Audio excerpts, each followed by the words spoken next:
What up, ninjas? It's your boy Naptown Ninja AJ. We out here in Fountain Square. You know where the fuck we at? We at the Hoosier Dome. And fucking back behind the camera for the first time in, fuck man, it's been fucking forever. Fucking King Crisis. What's up, ninjas? I got my motherfucking homie with me, fucking as always doing this shit the hard way. Fucking Beat a Ninja. What's up? Holy fuck, dude. We're out at the Hoosier Dome. It's like 25 degrees outside. It's fucking cold. Alright, so it's not that cold. But nonetheless, we fucking decided that we were just gonna pop up at the show tonight and fucking try and guerrilla this shit like we always do. And we fucking casted that line out. Without further ado, we got MC Chris. What? What am I doing here? Who are you guys? What up, Ninja? Oh, I've been a huge fan, dude. You came to the gathering. It's going on 10 years. First off, can I just say, what up, Ninja? Yeah. How's it going? Yes, I did do the Gathering of the Juggalos. Killed that shit, man. I did. Well, at the beginning, I don't know if you guys recall, they didn't like me in the beginning. I had to do the whole set from my phone. You guys remember? And then they didn't like me, and then I poured a 2-liter of Faygo on my head, and the whole crowd turned, and everybody was crazy about me, and they were chanting family. That's and then everybody mobbed me after the show. Psychopathic asked me to join the label, and then I jumped in my town car and said, take me to the G.I. Joe movie. Get me the fuck out of here. I want to go see G.I. Joe. And then after the tour, there was a big war between me and between ICP and me, because I did jokes about how the Batman game where you punched all the clowns and they're like bulked up clowns, and I said I felt like I was like, you know, killing everybody on Juggalo Island because I had a bad experience at the gathering. It wasn't a bad experience. I would tell people it's like basically like jumping out of a plane. It's the closest I'll ever come to jumping out of a plane. Because you go out there and it's sink or swim, as an old boss of mine used to say. So, and I love getting people who hate me, getting them to like me because I love the Blues Brothers. I love that country western scene where they get everybody to get on their side. So I like that. That's like the best you can experience you can have. But man, they were throwing some crazy shit at me. They were throwing unopened tall boys at my head. There is a can of dip that hit my head, and I was like, am I bleeding? And then I like looked at my hand, it was just covered in like dip goo. So it wasn't like, you know, totally awesome, but at the same time, just win people over, that's like what I'm all about. Hey, like I said, you made a fan out of me that day. Oh, well, I'm glad to hear it. I love all my Juggalo fans. I have tons of Juggalo fans. I've always been nice to them. They always buy merch. They always like have jobs and buy merch. So I'm always nice to my Juggalo fans because they have actually paid my bills. So you'll never see me. And if I fuck with you, I'm just like having fun. I like love you guys so much. You guys always come to my shows, and I'll always feel that way. Hell yeah. That's awesome. Well, like I said, man, at the gathering, it's hard. Like, it's Method Man. Ninjas got mad love for Wu-Tang, and Method Man got smoked. What? You know what I'm saying? Method Man I saw Andrew WK got smoked. with a full beer. Andrew WK got smoked. They all like. Yellow Wolf like promotes it. He's like, throw the fucking mortars. I bet you get hit me with fireworks. No. I said that right when I walked on stage. I'm like, I thought you guys were gonna start throwing shit at me, and then they all started throwing shit at me. That shit was So, bad idea. outside of the gathering, this would actually be my first time seeing you outside of that, other than like stuff that I've seen you do with like Adult Swim and stuff like that. But what I was getting at is you did a comedy skit. It seemed like in between that. Is that what? Well, I do a whole album this tour, so I play an album, play a skit from the album, like beginning to end. It's actually a place for me to kind of cool down and breathe. But I just like being true to like what it would be like to like listen to an album from beginning to end. So there's just one skit in there. There's like 3 skits on the album, but I just play one just to get a vibe of what the album is, because it's a celebration of an album. Okay.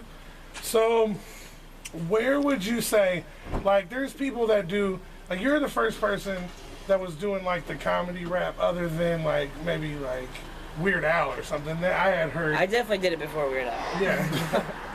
Where did the idea come from for that? Like, no idea about it, just like being true to myself, and I'm a silly guy, and I like nerdy stuff, so it's just my music is a representation of who I am. So, and I grew up on albums like, I mean, honestly, my skits are a direct riff off of Eminem's skits, and I grew up on bands like De La Soul and love their skits, and so skits on rap albums to me is a tradition, and because I'm like an improviser and have lots of improviser friends, I can like get all these really great funny people to be in the skits, and so I've had a lot of cool people be in them over the years, and it's just something I love to do. And the universe is like one story, and it's like one big universe, and it's all connects, so you can like listen to my albums and connect them all, and it's like a lot of fun. Oh, yeah. In my opinion. Pizza Butt, I think. It's a good road trip. It's probably my favorite 2 tracks. You didn't do Weed on because it's not on this album. Well, it's so weird. Tonight's show, my show was filled with kids tonight, and all the kids were screaming for me to do Weed tonight. I don't know what the fuck happened. It's a dope song, man. Well, the kids wanted to hear it, and they were little tiny kids. intelligent guys, little ninjas. Does that make you feel good though when you see like? Well, I know that if I see somebody who's sharing my music with like a son or a daughter or something, I just think like that's nothing I ever had, you know. And if I see, I remember when I first started touring and I saw like a dad hunter and a kid hunter, and they'd both be wearing camo, and I would think like, oh, they're killing animals and that's bad. But then my second thought was like, well, that's cool that they're hanging out together. So I'm always kind of like happy people are hanging out together, especially family members. They're just looking for some way to connect. And if it's dirty, like I did the same thing. I saw Blues Brothers when I was 5. I love SNL and Caddyshack and Stripes and all that shit when I was a little kid. So, you know, like that was my shit. I think I'm the version of that for these kids. And, you know, maybe they just need something that's like not made for kids, you know? Okay, so how does it feel like you went everywhere with this? Like you had obviously the Aqua Teen and Hunger Force stuff. A lot of people, well, you probably know this because y'all might watch this or not. I listen to podcasts at work when I'm at work. I listen to podcasts and I listen to Jay and Silent Bob Get Old, and you do the theme song for that. Yeah, I do all the theme songs for Kevin Smith, and awesome. And I got some new shit happening with Kevin too. It's under wraps. That's dope. So y'all stay tuned for that. Yes, there's a brand new. You don't know what you're staying tuned for. Brand new Kevin. I actually haven't told anybody. You guys, this is breaking news for you guys. So this, like, Kevin Smith and I have a new thing coming up, and it's pretty dope. Worked on it all summer, and it's all done. Sounds great, and so that was made to order. He's a very nice guy, always very supportive. And he also wrote the liner notes for the 10th anniversary of my MC Chris is Dead, the album that I'm celebrating and releasing this tour. That's dope. Kevin's tight, and he always has my back, you know, which is awesome. It's like crazy.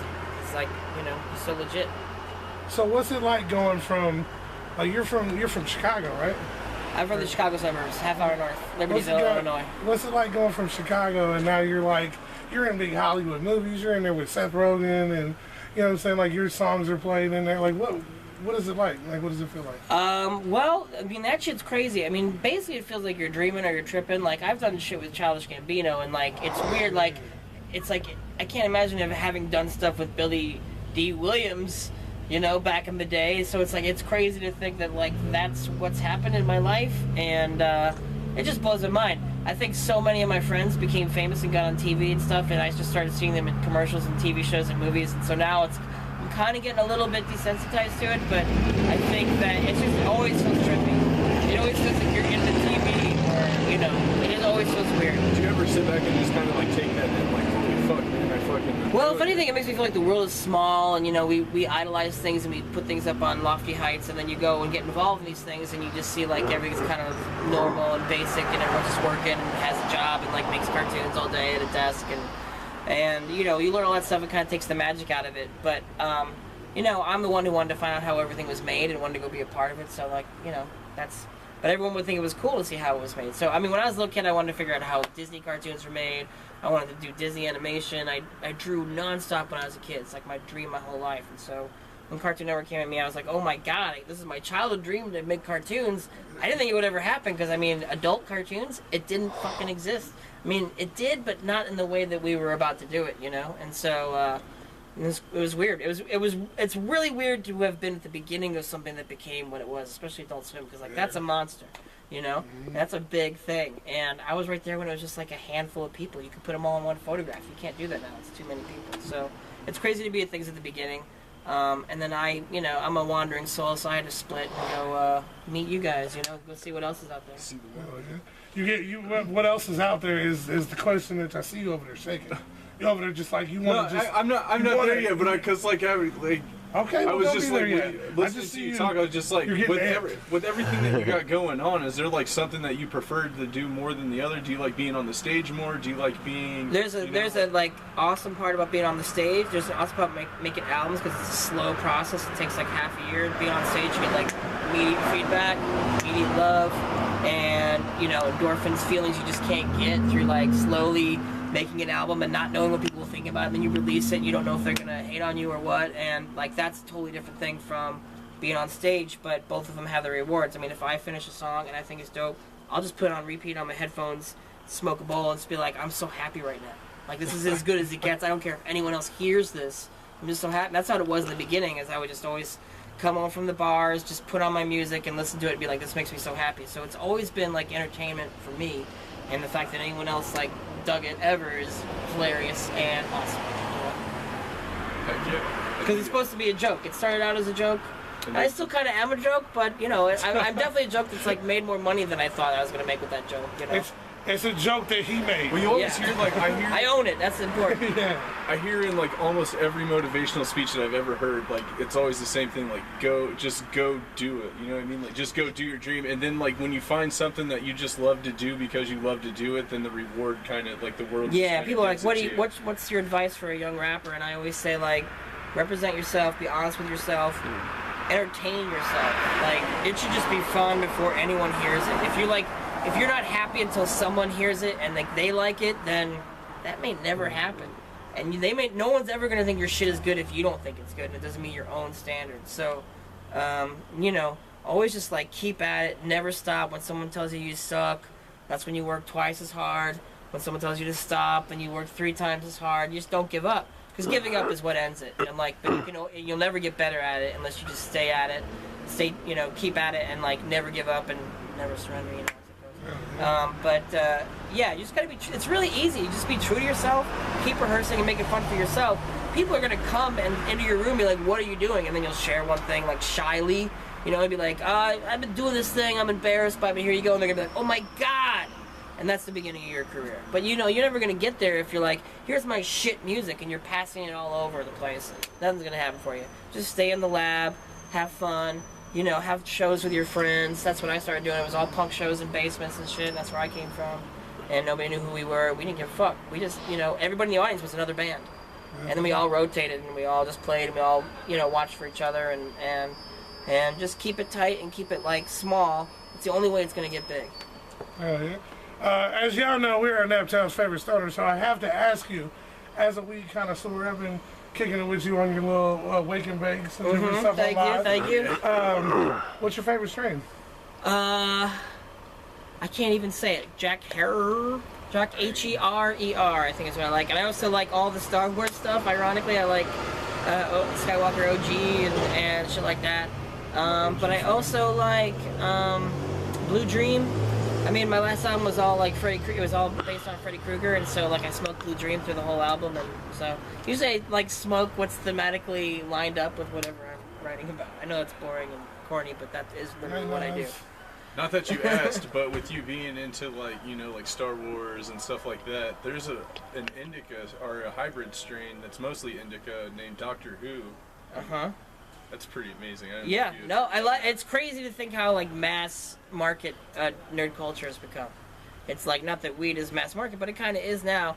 And I think it's just finally not taboo. It's not taboo, and it's definitely, no one's getting beat up for it, I don't think, anymore. Now when like the Spider-Man Homecoming is like, you know, I don't know. I read people that read Spider-Man got beat up, and now jocks. I mean, I remember when Tobey Maguire happened, and all the jocks started getting into our shit. That's the absolute. That's when I started. That's when I started making money. But you know, that's also when everyone else found out about our cool shit. That's the perfect segue, because now you're about to see our nerd. Go ahead, hit him with it. Okay. Hit him with the question. You gotta pump it up, man. I may not know. I'm not. Does you see Chris fuck with wrestling? Oh yeah, no. No. I did in the '80s. The '80s? When I was a kid. All right, so like when Hulk was blonde.